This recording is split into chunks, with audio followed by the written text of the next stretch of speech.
After this, it happened that Absalom provided himself with chariots and horses and 50 men to run before him.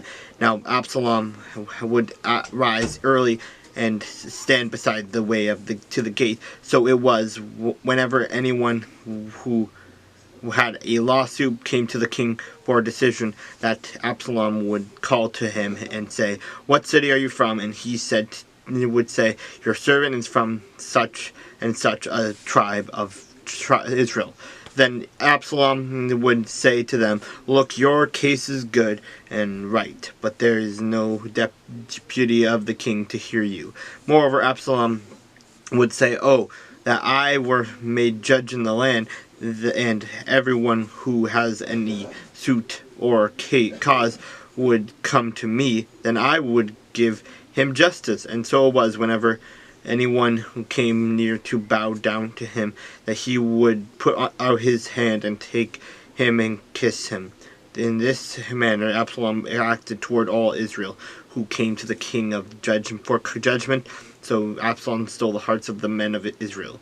Now it came to pass after 40 years that Absalom said to the king, "Please let me go to Hebron and pay the vow which I made to the Lord. For your servant took a vow while I dwelt in Geshur in Syria, saying, If the Lord indeed brings me back to Jerusalem, then I will serve the Lord."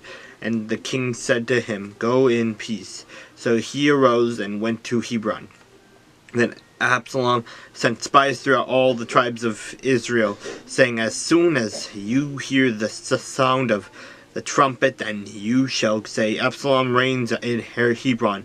And with Absalom went 200 men invited from Jerusalem, and they went along innocently and did not know anything. Then Absalom was sent for Ahithophel the Gilonite, David's counselor, from his city from Gilo, while he offered sacrifices, and the conspiracy grew strong, for the people with Absalom continually increased in number. Now a messenger came to David, saying, "The hearts of the men of Israel are with Absalom."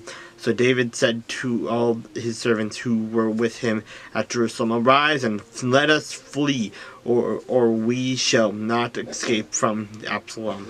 Make haste to depart, lest he overtake us suddenly, and bring disaster upon us, and strike the city with the edge of the sword." And the king's servants said to the king, "We are your servants, ready to do whatever my lord the king commands." Then the king went out with all his household after him, but the king left 10 women concubines to keep the house. And the king went out with all the people after him, and stopped at the outskirts. Then all his servants passed before him, and all the Cherethites of the Pelethites, and all the Gittites, and 600 men who had followed him from Gath, passed before the king. Then the king said to Ittai the Gittite, "Why are you also going with us? Return and remain with the king, for you are a foreigner and also an exile from your own place. In fact, you came only yesterday. Should I make you wander up and down with us today, since I go I know not where? Return and take your brethren back. Mercy and truth be with you." But Ittai answered the king and said, "As the Lord lives, and as my lord the king lives, surely in whatever place my lord the king shall be, whether in death or life, even there also your servant will be." So David said to Ittai, "Go and across over."